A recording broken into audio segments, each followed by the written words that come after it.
우리 오늘 함께 보실 말씀은 창세기 40장 21절부터 41장 1절까지입니다. 창세기 40장 21절부터 41장 1절까지입니다. 제가 갖고 있는 성경으로 구약입니다. 네. 같이 우리 함께 한 목소리를 읽겠습니다. 바로의 술 맡은 관원장은 전직을 회복하며 그가 잔을 바로의 손에 받들어 드렸고, 또 굽는 관원장은 매달리니 요셉이 그들에게 해석함과 같이 되었으나 술 맡은 관원장이 요셉을 기억하지 못하고 그를 잊었더라. 만 2년 후에 바로가 꿈을 꾼즉 자기가 나일 강가에 서 있는데. 아멘. 예. 우리 전후좌우로 눈도 마주치시고 얼굴을 보시면서 인사하십시다. 한 줄 동안도 수고 많았습니다. 한 줄 동안도 있었습니다. 예. 예. 네. 오늘 우리 이규현 집사님 어머니가 오셨는데, 이렇게 아드님 예배 우리 사랑해 주셔서 감사하다고 기도해 주셔서 감사하다고 왔습니다. 화면으로는 저를 여러 번 보셨다는데 실물이 훨씬 낫죠. 다 그러더라고요. 네.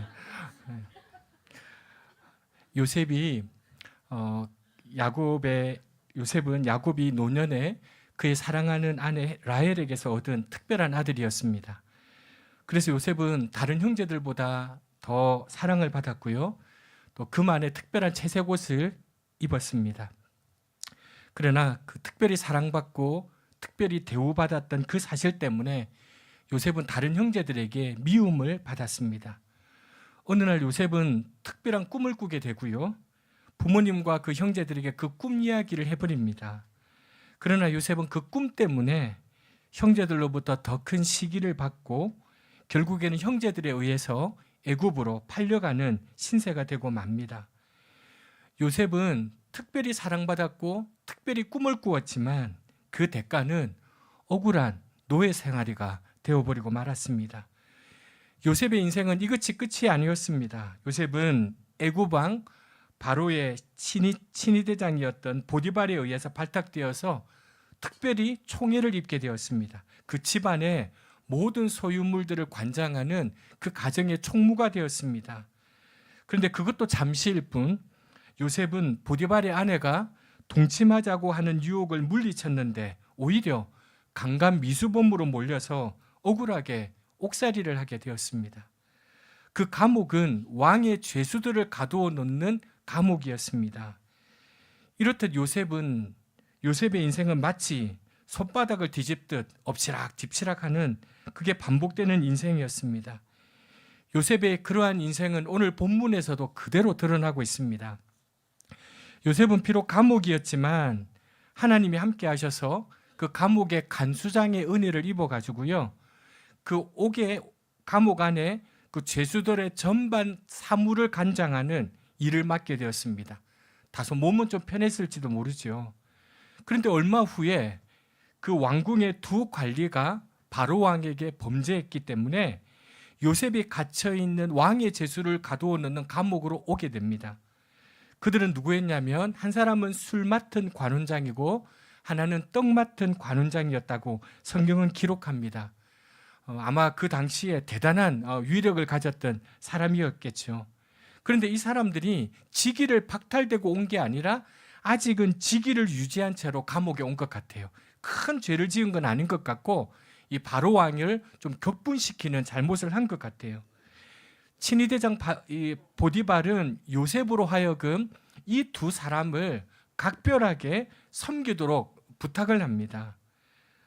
가뜩이나 힘든 이 감옥 생활 속에서 요셉은 더욱더 큰 짐을 지게 되었습니다. 감옥 안에 2명의 상전을 또 두게 된 거죠. 요셉이 그들의 시중을 든 지 얼마 지나지 않아서 이 두 사람들이 같은 날 같은 꿈을 꾸게 됩니다. 요셉은 그날 아침에 그들의 얼굴에 다른 날과 달리 근심의 빛이 역력한 것을 보았습니다. 그들은 요셉에게 꿈을 꾸어서 그렇게 되었다라고 말을 합니다. 요셉은 해석은 하나님께 있으니 자신에게 한번 그 꿈 얘기를 해보라고 얘기합니다. 술 맡은 관원장이 먼저 자신의 꿈 이야기를 요셉에게 합니다. 꿈에 새 포도나무를 보았고 그 나무에 새 가지가 있고 싹이 나서 꽃이 피고 포도송이가 익은 것을 보았다라고 얘기합니다. 그리고 자기 손에 있던 왕의 잔에 그 포도를 짜서 즙을 짜가지고 그 잔을 왕에게 드렸다. 이 꿈 내용을 요셉에게 그대로 얘기합니다. 요셉이 해석해냅니다. 포도나무 새 가지는 사흘을 의미하고 사흘 안에 바로가 왕이 술 맡은 관원장 당신을 복권시킬 것이다. 이렇게 꿈을 해석해 줍니다. 떡 맡은 관원장이 그 해석을 듣고 있다가 자기도 설레이는 거예요. 그러니까 자신의 꿈 이야기를 요셉에게 합니다. 떡 굽는 관원장은 꿈에서 흰떡 새 광주리가 자기 머리 위에 있었다는 거죠. 그 맨 윗 광주리에는 왕을 위해 만든 구운 음식을 있었는데 그 음식을 새들이 먹어버리더라는 그 꿈의 내용을 말하게 됩니다. 요셉이 해석합니다. 흰떡 새 광주리 역시 사흘을 의미합니다. 왕이 사흘 안에 당신을 처형하게 될 것입니다. 그리고 그 시체를 새가 뜯어먹도록 내버려 둘 것입니다 라고 해석합니다. 요셉은 조금 전 꿈 해석을 통해 이제 복권이 될 사람인 술 맡은 관원장에게 부탁을 하나 합니다. 같이 한번 읽어보실까요? 당신이 잘 되시거든 나를 생각하고 내게 은혜를 베풀어서 내 사정을 바로에게 아뢰어 이 집에서 나를 건져주소서. 나는 히브리 땅에서 끌려온 자요 여기서도 옥에 갇힐 일은.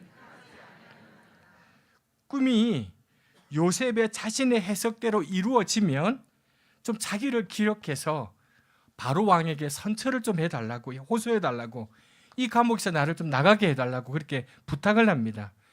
자기는 억울하게 여기 끌려왔고 억울하게 옥에 갇혀있고 감옥에 갇힐 만한 어떤 죄도 짓지 않았다라고 그렇게 얘기를 합니다. 요셉은 이 술 맡은 관원장의 꿈을 해석하면서 이 사람이야말로 하나님이 자기를 이 옥에서 건져내기 위하여 보내신 인물이 아닐까라고 생각했습니다. 다시 찾아올 수 없는 기회를 만든 거예요. 만났다고 생각한 거예요. 요셉의 꿈 해석은 정확했습니다. 요셉의 꿈 해석대로 사흘 후에 왕의 생일에 두 사람, 술 맡은 관원장과 떡 맡은 관원장이 왕 앞에 서게 되었습니다. 그 자리에서 술 맡은 관원장은 복권이 되고요, 떡 맡은 관원장은 목이 매달리게 됩니다. 요셉의 꿈이 정확하게 해석되었습니다. 그러나 요셉의 간절한 소망은 물거품처럼 사라졌습니다. 23절 같이 함께 읽겠습니다. 술 맡은 관원장이 요셉을 기억하지 못하고, 술 맡은 관원장이 요셉이 좀 기억해달라고 했는데 깜빡 잊어버렸어요. 얼마 동안 잊어버렸냐면 41장 1절을 보니까 만 2년 동안 요셉을 기억도 하지 못했어요. 요셉은 아마 술 맡은 관원장하고 헤어지고 나서는요, 와, 이제 내가 나가게 되었다. 언제 나갈까? 나가면 뭘 할까? 아마 이 감옥에서 벗어날 절호의 기회를 얻었다고 생각했을 거예요. 이제 곧 자신의 억울함이 드러나서 출감하게 될 것이라고 매일매일 손꼽아 기다렸을 거예요. 그것도 자그마치 만 2년 동안 연락이 없는 거예요. 이토록 사람을 의지하는 게 허망한 거예요. 사람을 의지하는 건 정말 허망한 거예요. 술 맡은 관원장이 복권된 후에요, 요셉의 마음속에는 이제나 저제나 자기를 기억하고 불러내 줄 것이라고 얼마나 기다렸겠습니까? 근데 이 기다림이 결코 쉽지 않았을 거예요. 왜 그렇습니까? 기대가 없으면 모를까, 그만큼 이 요셉에게는 기대함이 있었기 때문이에요. 아마 요셉이 감옥에서 마지막 보냈던 이 2년은요, 아마도 그가 이전에 보냈던 시간들보다 훨씬 더 기다리기 힘든 시간이었을 거예요. 2년의 고통스러운 이 기다림의 시간을 통해서 요셉이 뭘 깨달았겠어요? 사람을 의지한다는 게 이렇게 허망한 거구나. 이걸 깨달았을 거예요. 요셉은 기억되기를 원했으나 잊혀진 존재로 살았고요, 건진받기를 원했으나 이후로도 더 깊은 감옥에서 살아야만 했습니다. 자기의 이 결과가 어떤 방향으로 어떻게 흐를지 모르는 요셉에게 감옥 생활은 이루 말할 수 없는 고통이었습니다. 하나님께서 함께 하셔서 감옥에서조차 은혜를 입기는 했지만 이 길어지는 옥살이로 인해서 비참한 심경에 빠졌을 거예요. 요셉이 정확하게 꿈을 해석한 것, 아니 더 이전으로 가서 이 떡 맡은 관원장과 술 맡은 관원장 같은 고위 관료가 자기가 있는 이 감옥에 수감된 것은 요셉이 그들을 섬기게 된 것은 요셉이 생각했을 거예요. 아, 하나님이 자신을 회복하기 위한 하나님의 전적인 역사요 섭리일 거라고 그렇게 생각했을 거예요. 만약 모든 것이 하나님의 역사요 계획과 섭리였다면, 그렇다면 당연히 그 다음은 이 술 맡은 관원장으로 인해서 요셉의 자신의 억울함이 드러났고 회복하는 것이 당연한 결과여야 하지 않겠습니까? 우리 생각에. 요셉이 생각하기에도 이건 분명히 이런 일이 있을 수 없어요. 하나님이 분명히 도와주셨기 때문에, 역사하셨기 때문에, 섭리하셨기 때문에 이 사람들을 만난 거예요. 또 그렇게 결론 지어지는 것이 당연한 것이라고 생각했기 때문에 요셉은 자신의 처지와 탄원을 술 맡은 관원장에게 기꺼이 부탁했을 거예요. 그러나 문제는 하나님의 역사의 결과가 우리 삶에서 우리의 기대와는 다를 때가 너무 많다는 거예요. 드러남이 아니라 오히려 잊혀짐이라는 상황이 다가올 때가 훨씬 더 많다는 거예요. 사람들은요, 뭔가 하나님이 역사하시는 것 같고 하나님의 깊은 은혜와 체험 뒤에는 당연히 따라올 회복과 응답을 기대해요. 야, 이제 이런 일이 일어났다면 그 다음은 자연스럽게 그렇게 진행될 거야 라고 생각해요. 그러나 그 회복과 응답이 아니라 어떤 때는, 아니 자주 더 깊은 고독과 잊혀짐을 경험할 때가 많아요. 그러면 어떻게 돼요? 원망해요. 끊임없는 갈등과 회의 속에 빠져들어가게 되고 심지어는 극단적으로 믿음 생활에서 떠나기까지 하는 거예요. 그렇다면 왜 하나님은 당신의 능력과 역사를 경험하게 만들고 놓고는 뭔가 섭리가 일어나는 것처럼 보이고 난 뒤에는 요셉으로 하여금 2년 동안 더 머물게 했는가? 2년 동안의 기간을 요셉에게 잊혀짐이라는 그 고통을 주었는가? 왜 하나님은 우리의 기대가 만들어낸 어떤 영적인 공식 속에서 우리에게 응답하시지 않느냐는 거예요.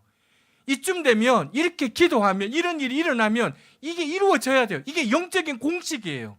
근데 그 공식대로 이루어지지 않는다는 거예요. 하나님은 오늘 이 요셉의 잊혀짐을 통해 오늘 우리에게 무슨 말씀을 하고 싶은 것일까요? 만 2년 후에 어떤 일이 일어납니까? 왕이 갑자기 꿈을 꾸게 돼요. 어느 날 밤 이 애고방 바로가 2가지 꿈을 꾸게 됩니다.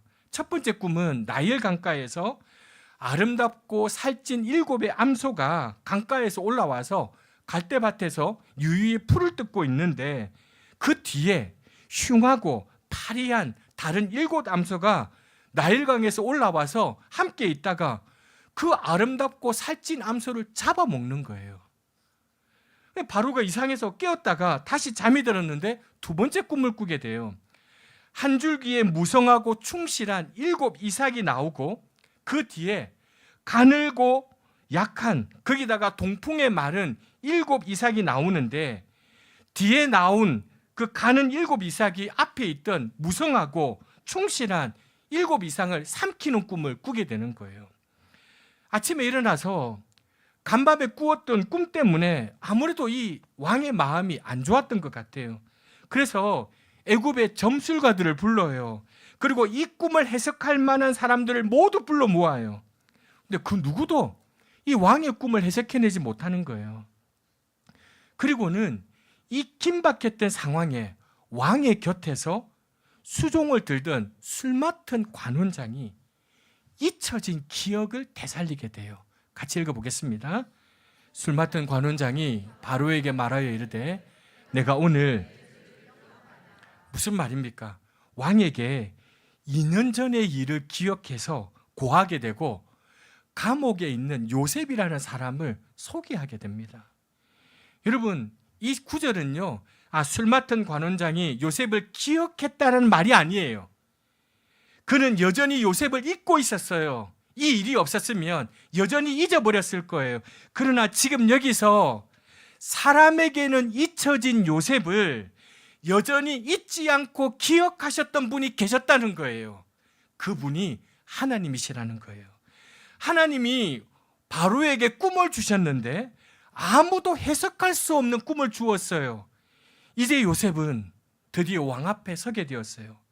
요셉은 자신의 꿈 해석 능력을 크게 칭찬하는 왕 앞에서 조금도 쫄거나 혹은 거만하게 굴지 않고요, 당당하게 하나님께 영광을 돌리는 고백을 하게 됩니다. 같이 읽겠습니다. 요셉이 바로에게 대답하여 이르되 내가 아니라 하나님께서 바로에게. 바로는 그러고 나서는요, 자신이 꾸었던 꿈을 다시 요셉에게 한 번 더 상세하게 설명합니다. 그리고 요셉이 해석해냅니다. 7년의 풍년이 있게 될 텐데 그 뒤에 7년의 흉년이 있게 될 것이라는 하나님의 계시를 바로에게 전하면서 먼저 겪게 될 7년의 흉년을 뒤에 겪게 될 7년의 흉년을 대비해서 앞에 있을 7년의 풍년 동안 어떻게 준비해야 될지를 구체적으로 왕에게 제안합니다.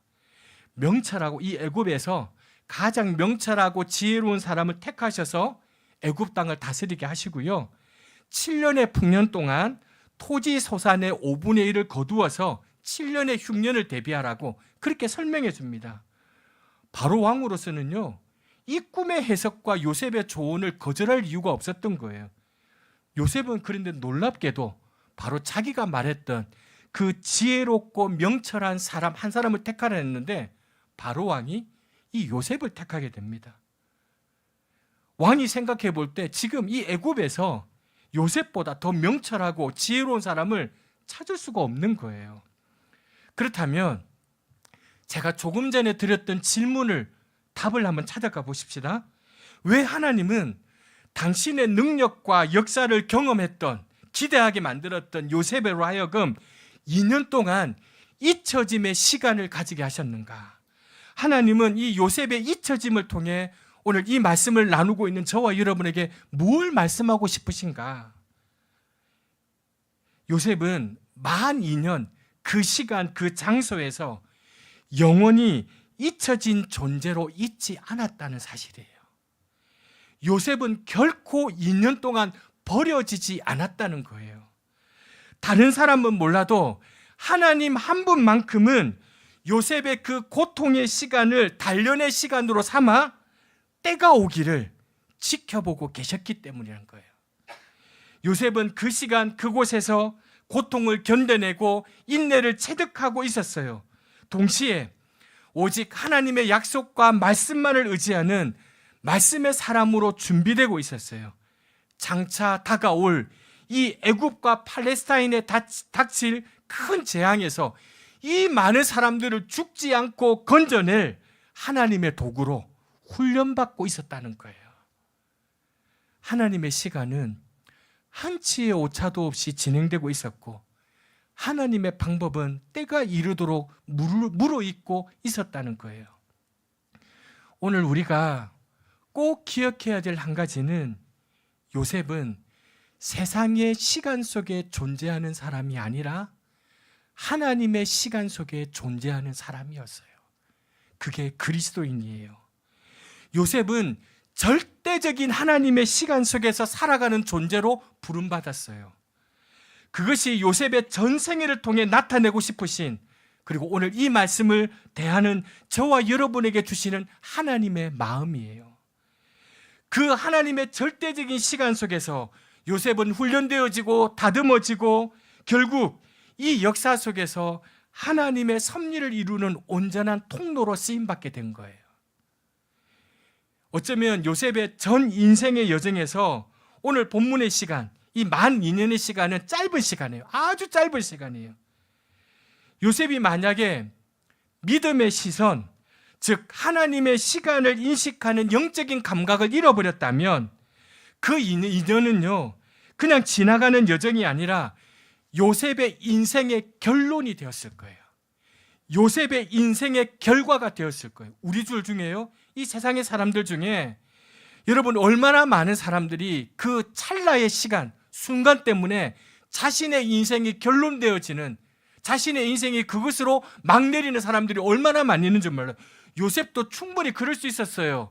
이 2년을 그런 생각으로 살았더라면 요셉은 분노하고 원망으로 자신의 삶을 분명 소모했을 거예요. 그래서 그 2년의 시간이 자신의 인생을 결론지어지는 시간이 되었을 거예요. 그리고 꿈을 해석해 주신 하나님께 대해서 끊임없는 의심, 회의, 이 속에 자신을 던져 넣었을 거예요. 그러나 요셉은요, 시간이 흘러가면서 자신이 잊혀지는 존재인 것 같았지만 잊혀지고 버림받은 자신이 아니라 오히려 하나님의 시간 속에 있는 자신을 발견해낸 거예요. 다시 한번 인식한 거예요. 여러분, 오늘 여기 앉아있는 우리들 모두 우리의 시간표가 있어요. 우리 인생의 시간표가 있어요.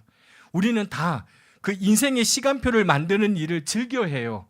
내년에는, 5년 후에는, 우리 아이들 이렇게 키우고 나서는, 내가 이렇게 은퇴하고 나서, 이런 우리의 인생의 시간표를 우리가 자꾸 즐겨 만들어요. 그리고 자신의 인생의 시간표에는 이때쯤이면 무슨 일이 일어나야 돼요. 이때쯤이면 무슨 일이 일어나야 돼요. 그러나 일어나지 않아요. 그러면 어떻게 돼요? 초조해져요. 이때쯤 되면 일어나야 되는데 안 일어나요. 초조해져요. 우리 모두에게 그런 초조함이 있어요. 다 우리의 인생의 시간표가 있기 때문에. 여러분, 그런데 그 초조함은요, 우리가 믿음으로 싸워야 될 죄의 깊은 본성이라는 사실을 잊지 말아야 돼요. 그런 초조함은. 우리의 머릿속에는요, 내 인생의 시간표만 있을 뿐 하나님의 시간표는 존재하지 않아요.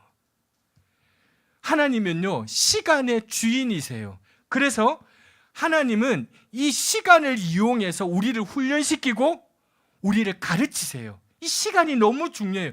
하나님은 시간의 주인이기 때문에 이 시간을 이용해서 우리를 가르치고 우리를 훈련시켜요. 이 시간을 통해서 우리는요, 사람을 의지하지 말고 하나님을 의지하는 법을 배우는 도구가 시간이에요. 우리는 이제껏 살아온 우리 인생의 시간을 통해 시간이라는 것이 얼마나 사람을 의지하지 말고 하나님을 의지하는 도구라는 사실을 배웠습니까? 아마 인생을 조금만 겪어보고 살아오신 분들은 이 시간이라는 게 얼마나 사람을 의지하는 게 부질없고 허망한 것인가를 우리가 다 배우게 되는 거예요. 사랑하는 교회 여러분, 우리 삶에서 당연했던 희망의 결과가 부서질 때가 있어요. 어두운 터널의 끝이 보이지 않을 때 있어요. 그 속에서 잊혀져 가는 자신을 발견하는 게 아니라 절대적인 하나님의 시간, 찰나가 아니라 영혼의 시간을 사는 자신을 발견하는 영적인 감각을 회복해야 돼요. 그 영적인 감각을 주시도록 하나님 앞에 기도하셔야 돼요. 그리고 그 영혼의 시간 속에서 우리의 삶을 섭리하시고 인도하신 하나님은 결코 우리를 잊지 않으시는 분이라는 것을 기억하셔야 돼요.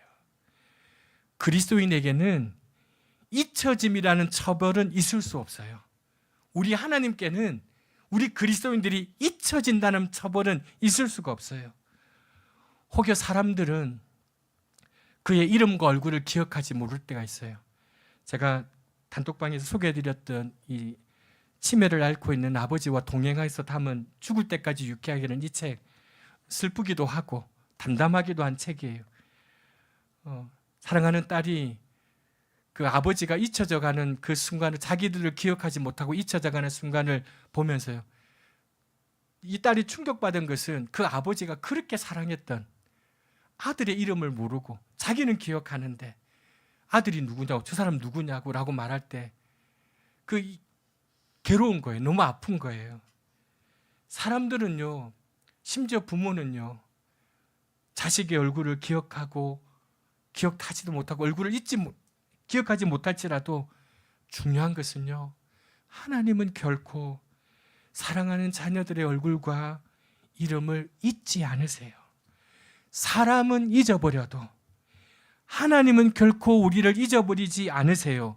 이게 이 세상을 사는 우리 성도들의 위로가 되어야 해요. 여러분의 위로는 뭐예요? 이것이 우리를 모든 어려움에서 견디게 하는 힘이 되어야 돼요. 여러분이 어려울 때 여러분을 견디게 하는 힘이 도대체 뭐예요? 하나님이 지금도 나를 잊지 않고 계시다는 것. 그러니 여러분, 우리 인생의 시간표를 잠시 내려놓고요, 믿음의 눈을 들어서 하나님의 시간표를 바라보십시다.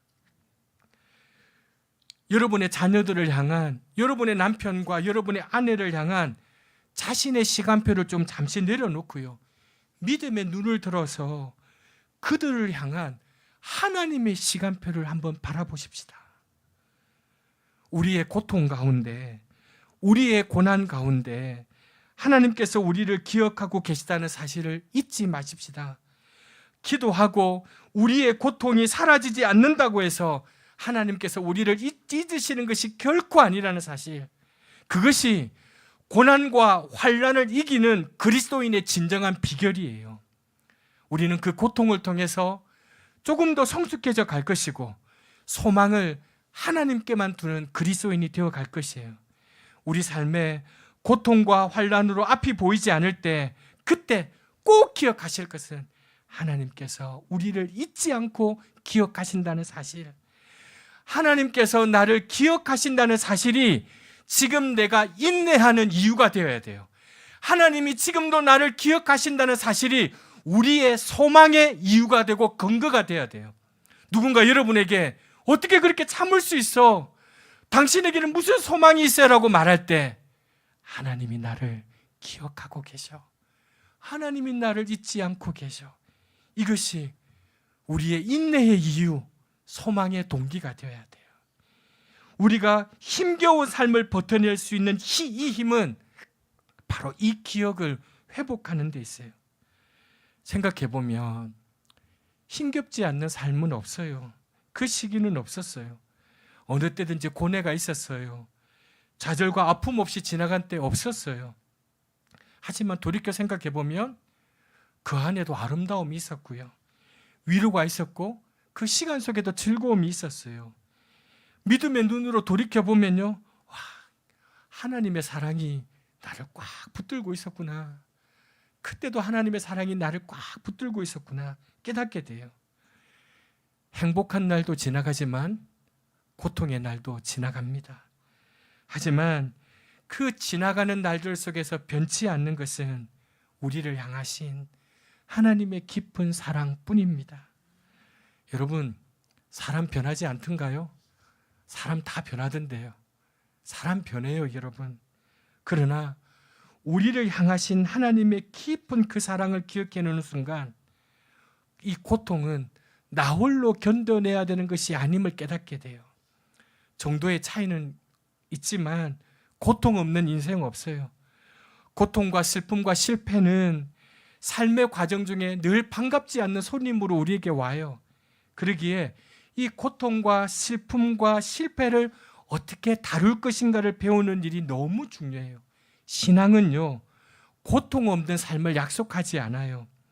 우리가 믿고 의지하는 이 신앙은요, 바로 이 고통을, 이 고난의 시간을, 이 실패를 창조적인 삶의 계기로 바꿀 수 있는 힘을 제공해 주는 거예요. 하나님의 선하심을 신뢰하는 사람, 누군가로부터 사랑받고 있음을 확신하는 사람은 고통의 현실 앞에 주저앉지 않아요. 두려워 떨고 있을 때 누군가가 다가와서 말없이 손을 잡아주면 우리 속에는 새로운 힘이 차올라요. 누군가가 나를 기억해주고 누군가 곁에 있어준다는 것처럼 든든한 일이 세상에 어디에 있겠습니까? 이 세상에 그런 사람 하나만 있어도 우리 얼마나 좋아요, 여러분. 그런데 천지를 창조하신 전능하신 하나님이 저와 여러분을 그렇게 기억해 주시고 우리 곁에 계셔준다니 두려워할 일이 어디에 있겠습니까? 함께 찬양하겠습니다.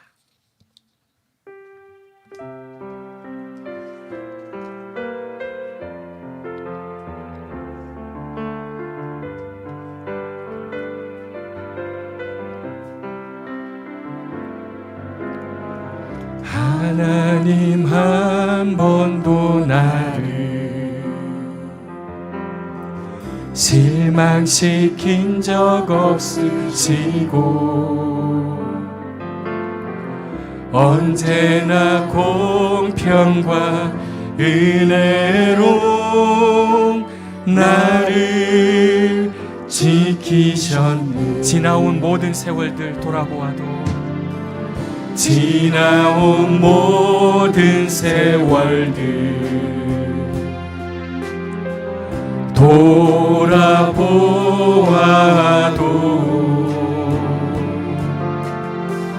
그 어느 것 하나 주의 손길 안 미친 것 전혀 없네. 오 신실하신 주, 오 신실하신 주, 내 너를 떠나지도 않으리라. 내 너를 버리지도 않으리라. 약속하셨던 주님, 그 약속을 지키사 이후로도 영원토록 나를 지키시리라 확신하네. 하나님 한 번도 나를, 하나님 한 번도 나를 실망시킨 적 없으시고 언제나 공평과 은혜로 나를 지키셨네. 지나온 모든 세월들, 지나온 모든 세월들 돌아보아도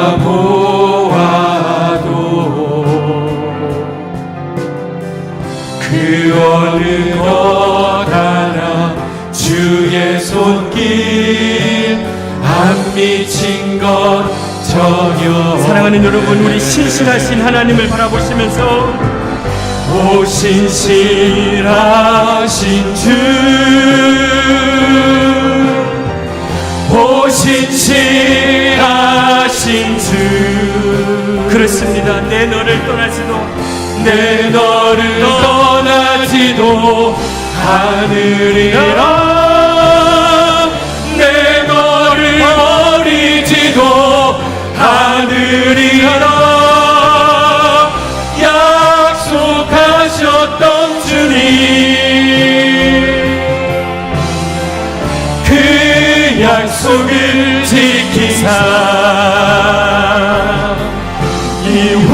이후로도 영원토록. 사랑하는 여러분, 우리 하나님 앞에 여러분의 목소리로 큰 소리로 오 신실하신 하나님, 오 신실하신 주,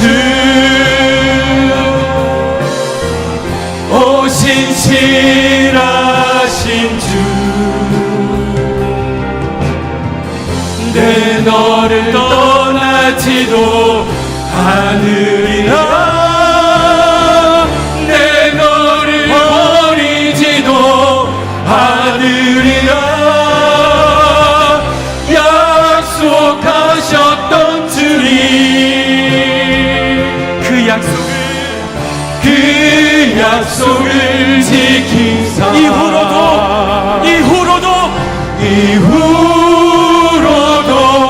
영원토록 나를 지키시리라 확신하네. 이후로도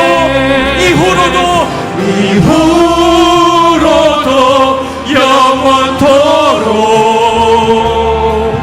나를 지키시리라 확신하네. 이후로도 영원토록 나를 지키시리라 확신하네. 사랑하는 여러분, 우리 삶의 고통과 환난이 그것으로 인해 앞에 보이지 않을 때 하나님께서 나를 기억하고 계시다는 사실 잊지 않으셔야 합니다. 도저히 견뎌낼 수 없는 이 상황에 내가 인내할 수 있는 이유가 어디에 있습니까?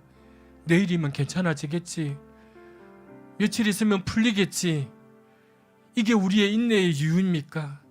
앞이 캄캄한 이 상황 속에서 도대체 여러분의 소망의 근거는 어디에 있습니까? 하나님이 나를 잊지 않으신다는 거예요. 잊혀진 것 같지만, 버려진 것 같지만, 혼자인 것 같지만 하나님이 나를 결코 떠나지도 버리지도 않는다는 사실이에요. 오늘 이 시간 주신 말씀을 생각하면서 하나님 우리의 인내의 이유, 소망의 동기, 하나님이 나를 잊지 않는다는 사실, 우리는 세상의 시간 속에 존재하는 사람이 아니라 하나님의 시간 속에 존재하는 사람임을 잊지 않고 살게 해달라고, 우리 오늘 주신 말씀을 생각하며 함께 기도하겠습니다.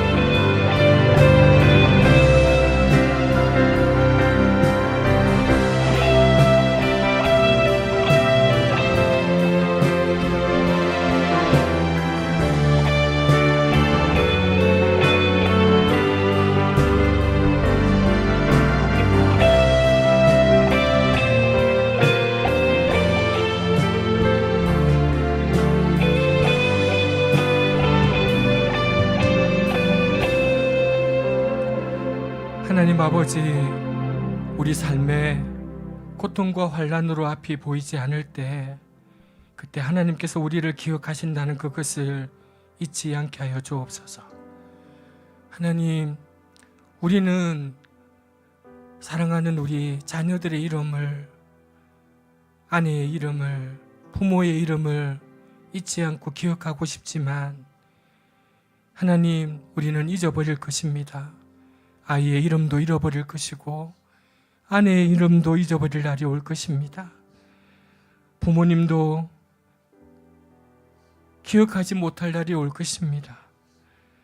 그러나 하나님께서는 우리 아이들의 이름을, 우리 아내와 남편의 이름을, 우리 부모님의 이름을, 우리의 형제의 이름을 잊지 않고 기억하신다는 그 사실이 우리 삶의 위로와 소망이 되게 하여 주옵소서.